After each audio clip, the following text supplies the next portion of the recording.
हरतालिका तीज के दिन फुलेरे का दर्शन करें। फुलेरा किस तरह से बनाया जाता है, इसी पत्ती लगाना चाहिए, कैसा फूल, हमको ये प्रश्न कल यहाँ से जाने के बाद आ चुका था सीहोर के ऑफिस में। और उसके बाद हमने पंडितों को कहा था कि एक फुलेरा तैयार कर रखें और उस फुलेरे का दर्शन सभी को लाइव कराएं, जिससे घर पर या मंदिर में आप शिव जी की जब आराधना करें तो उसके ऊपर फुलेरा बंधा होना चाहिए। जैसे ये शिवलिंग आपने बनाया बालू रेत का, मिट्टी का, जो शिवलिंग का निर्माण करा है, उस शिवलिंग का निर्माण करने के बाद में आपके मध्य में जब आप शिवलिंग बनाते हो घर के अंदर हॉल में या मंदिर में, तो ऊपर कोई कुंडी वगैरह लगी हो, पंखा लगा हो, उस पे से रस्सी बांध कर लेकर आकर इस फुलेरे को इस तरह से शिव जी के ऊपर लटकाया जाता है। इसको फुलेरा कहते हैं। ये भगवान शंकर का अखंड सौभाग्य देने का फुलेरा होता है, जिसको माता पार्वती जी, उमा, कात्यायनी देवियों ने इसका स्मरण किया। एक गोल होता है, गोल, चौकोर, तिरछा, जिस तरह से भी बनाना हो, पर शिव जी के ऊपर नीचे शंकर भगवान होते हैं। ये थोड़ा ऊंचा, जिससे पूजन भी आराम से हो जाए, इसको ऊंचाई की ओर लगाया जाता है, जिससे भगवान, जैसे अपन जलाधारी लगाते हैं, उसी तरह से इस फुलेरे को लगाया जाता है। तो इस फुलेरे में कहीं ना कहीं पत्तियों को भी लगाना चाहिए। माला के साथ में कोई आम की पत्ती हुई, अशोक की पत्तियां हुई, उसका भी स्मरण इसमें आता है महाराज, उसका भी स्मरण। जैसे भगवान देवाधिदेव महादेव का शिवलिंग का दर्शन हो गया सबको फुलेरा का, अरे जम के तो बोलो, हो गए ना। और जितने लोग आस्था पर सुन रहे हैं, जितने लोग फेसबुक यूट्यूब पर सुन रहे हैं, अगर आपके स्मरण में फुलेरा नहीं हो तो उसका दर्शन अवश्य करिएगा। शिव मंदिर में अगर जलाधारी भी लगी हुई है तो जलाधारी से फूल बांधकर नीचे की ओर लटकाना चाहिए, पर लटकाना चाहिए, फुलेरा बनाना चाहिए।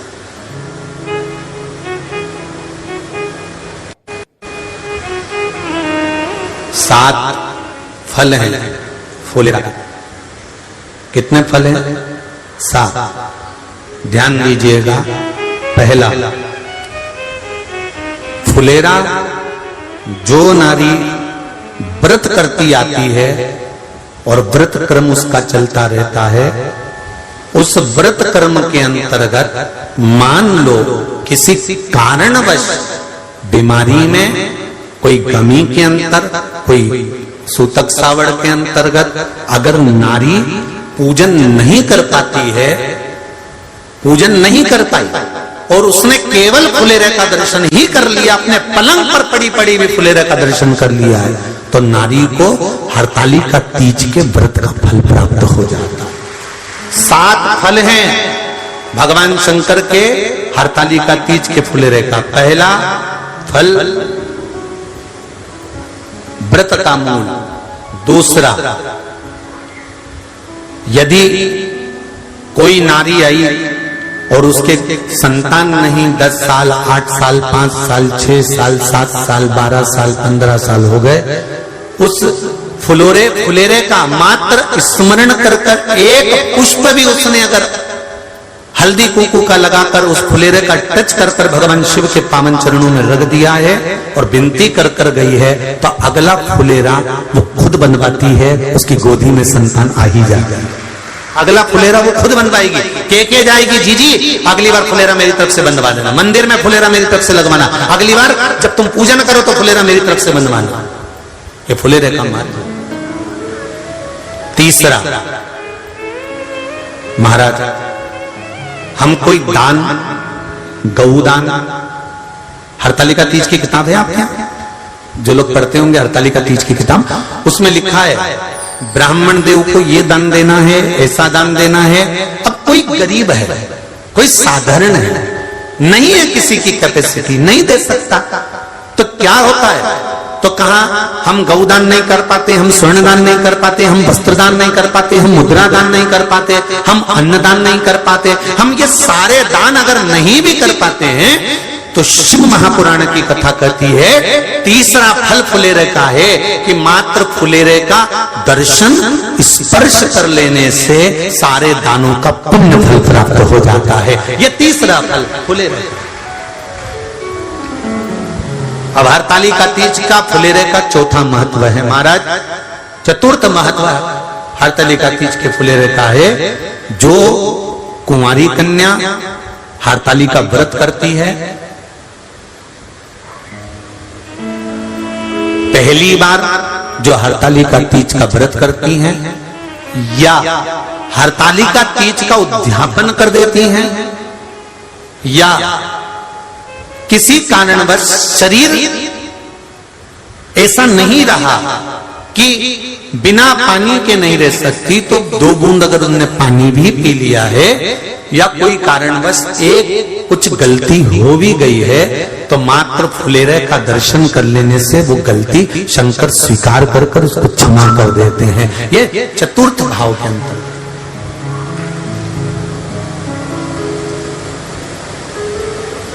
फुलेरे का अगला वर्णन करा गया महाराज शिव तत्व की ओर, शंकर भगवान की ओर। हम ना काशी जा सकते हैं, हम ना सोमनाथ जा सकते हैं, हम ना किसी स्थान पर जाकर एकांत में भगवान शंकर का स्मरण कर सकते हैं। मान लो हमें एकांत में बैठकर शिव की भक्ति करना है, किसी मंदिर में किसी देवालय में जाकर भक्ति करना है, तो फुलेरे का मात्र दर्शन करने से, पूजन स्मरण करने से उस भक्ति का फल भी हमारे खाते में आ जाता है। और फिर अगला आखिरी का जो वर्णन किया गया है वो कहा गया कि पार्वती मैया गुफा में जाकर भगवान का भजन करती थी, शिव का स्मरण करती थी और फिर अपनी सहेलियों के साथ बैठकर शंकर का स्मरण करा, जिसका फल पार्वती को मिला।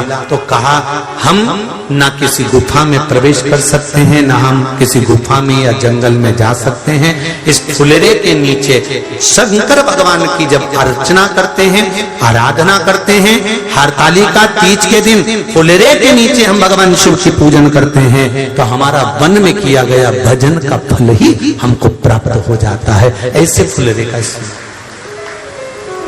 हरतालिका तीज का पूजन व्रत कुंवारी कन्या कर सकती है, शादी होने के बाद भी नारी कर सकती है। अंतिम अवस्था तक प्राण छूटे तब तक हरतालिका तीज का व्रत नहीं छोड़ना चाहिए। एक व्रत हमेशा याद रखो, एक एकादशी और एक हरतालिका। हाँ, इतना जरूर है, ज्यादा शरीर बेकार हो गया, बुढ़ापा आ गया, शरीर नहीं साथ दे रहा, तो कुछ फल खा लो, कुछ चाय दूध जूस आप लेकर कर लो। इतना भी नहीं बने, शरीर बहुत ही बेकार हो गया, तो आप एक समय फल का फलहार धारण कर लो, ठीक है। पर हरतालिका व्रत करने वाली माताएं भले उद्यापन कर दे, तो उस व्रत को थोड़ा हल्का कर लो। उद्यापन करा मतलब तुमने व्रत को हल्का कर लिया, थोड़ा हल्का कर सकते। हरतालिका तीज का जो व्रत का उद्यापन करते हैं उसमें 5 चीज रखते हैं ना, 5 कपड़े स्त्री के, 5 कपड़े पुरुष के, 5 तरह का अनाज, 5 तरह का फलहार, 5 तरह का फल। तो 5 तरह का जो फल रखाता है हरतालिका तीज के उद्यापन में, दुनिया के लोग उस 5 तरह के फल को केला गिन ले, पपीता गिन ले, मौसम्बी गिन ले और अनार गिन ले, संतरा गिन ले, सब कुछ गिन लेते हैं, पर उस 5 तरह के फल में धतूरे को नहीं गिनते। पर शिव कथा में वर्णन आता है, हरतालिका तीज के उद्यापन में लिखा हुआ है सबसे पहले 5 फल अगर गिनना है तो उसमें पहले धतूरे को गिनो, क्योंकि शंकर को वो प्रिय होता है, शंकर उसको स्वीकार कर लेता है। और धतूरा शंकर भगवान को क्यों चढ़ाया जाता है उसका प्रसंग आपको पहले भी कहा, आज फिर कहते हैं। धतूरा जब हम भगवान शंकर को समर्पित करते हैं तो हमारा कोई कार्य अटक रहा होता है, जिस कार्य को बार बार एग्जाम में बैठे हो, बार बार परेशान हो रहा है, बार बार इंटरव्यू देने जा रहे हो, नहीं हो रहा, एक बार धतूरे को हृदय से भगवान को प्रेम से, करुणा सागर मेरे शंकर को दिल से एक बार वो धतूरा भगवान से विनती कर कर उसको चढ़ाओ तो सही, भगवान तुम्हारा कार्य सफल कर देगा। पर दिल से चढ़ाना, हृदय। हरतालिका तीज की पूजन करने वाले को चाहिए कि बालू का, मिट्टी का शिवलिंग बनाना चाहिए। फुलेरा जो बनाया गया है ऊपर शंकर जी के ऊपर लटकाने के लिए, टांगने के लिए उसके नीचे शिव, पार्वती, गणेश जी की सुंदर बालू की मूर्ति बना लेना चाहिए, पार्थिव लिंग का निर्माण कर लेना चाहिए, शिव की आराधना करना चाहिए। जो फल आपके पास में हो शंकर को समर्पित करना चाहिए, पूजन करना चाहिए, आराधना करो। सबसे पहली पूजन हरतालिका तीज की प्रदोष काल के अंतर्गत हो जाना चाहिए, शाम के समय पर। प्रयास करा करो प्रदोष काल के समय पर पहली पूजन हो जाए तो ज्यादा अच्छा। पर लोगों की आदत रहती है कि 8 बजे तक, 8:30 बजे तक, 9 बजे तक पहली पूजन करें, फिर दूसरी आराम से, फिर तीसरी, फिर आराम से, फिर चौथी। तो ऐसा सब अपने अपने हिसाब से। पर शास्त्र रीति कहती है कि प्रदोष का जो समय होता है, प्रदोष काल जो होता है, शाम का जो समय होता है, उस समय पर हरतालिका तीज की पहली पूजन हो, जिससे आपका स्मरण चित्त शंकर भगवान में उस घड़ी, उस पल, उस क्षण में आप शिव के हो जाएं और शंकर आपका हो जाए। हाँ, अगर किसी के आने में देरी हो, कोई आ नहीं पा रहा है, बहुत देरी हो रही हो, तो हरतालिका पूजन व्रत वर्णन करता है कि शिवलिंग का निर्माण, पार्वती जी की मूर्ति का निर्माण, गणेश जी का निर्माण और फुलेरा जो बनाया हुआ है, ये प्रदोष काल के पहले बंद कर तैयार हो जाना चाहिए। प्रदोष काल के अंतर्गत फुलेरा नहीं बनना, फुलेरा पहले बन जाना चाहिए। और बहुत विशेष बात ध्यान रखिए हरतालिका तीज की, कि शंकर जी का जो अपने स्वरूप बनाया है, पाटे में, थाली में, चौकी पर, चौरंग पर जो स्वरूप बनाया है, वो पहले नहीं रखना है। पहले क्या बांधना है? फुलेरा। पहले फुलेरा बांधिए, उसके बाद उसके नीचे शंकर जी को रखिए। कई अब जो हरतालिका तीज का पूजन करते हैं तो उनके लिए हो गया, अब दूसरे के लिए भी सुन ले।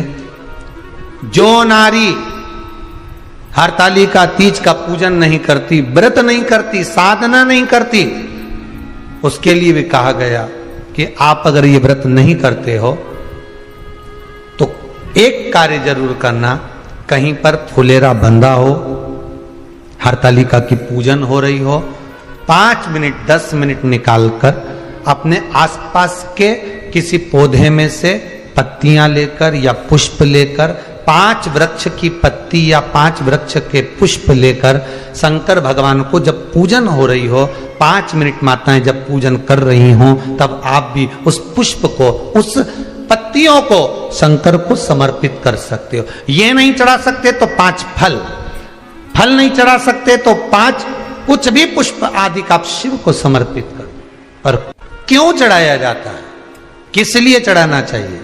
तो कहा कन्या स्त्री अगर मान लो हरतालिका का व्रत नहीं करती, पूजन नहीं करती, आराधना नहीं करती, तो वो कन्या, वो नारी, वो स्त्री, वो पुरुष कार्य तो बहुत करेगा, दुकान भी 4 चलाएगा, व्यापार भी बढ़ाएगा, पर संपदा को जोड़ नहीं पाएगा। 1 रुपए कमाएगा, 1.25 रुपए खर्च वाला काम चलेगा। हस्त नक्षत्र में जो तृतीया पड़ती है, हस्त नक्षत्र के अंतर्गत जो तृतीया का महत्व कहा गया है, वो संपदा को बढ़ाती है, मनोकामना को पूर्ण करती है। इस नक्षत्र के अंतर्गत जो तृतीया आती है, वो मनोकामना को पूर्ण कर कर चली जाती है। इसलिए शिव की आराधना के लिए प्रथम माने। हस्त नक्षत्र में किया गया दान, हस्त नक्षत्र के अंतर्गत तृतीया के दिन किया गया पुण्य, हस्त नक्षत्र में तृतीया के दिन किया गया श्रृंगार, हस्त नक्षत्र में तृतीया के दिन करा गया अपना सुंदर सिंदूरा, भगवान का आनंद, 5 तरह के वस्त्र, 5 तरह के स्त्री के वस्त्र, पुरुष के वस्त्र, 5 तरह का फल, 5 तरह का अनाज, ब्राह्मण को बुलाकर ब्राह्मणी के साथ आप या तो ब्राह्मण से उद्यापन करवाएं या फिर आप स्वयं भी करते हैं तो शिव को समर्पित करके ब्राह्मण और ब्राह्मणी को भोजन कराकर वो भाग प्रदान करें। यही हरतालिका तीज के उद्यापन का वर्णन आता है। सुंदर भाव से हरतालिका माता आप सभी की मनोकामना पूर्ण करे। हर हर महादेव।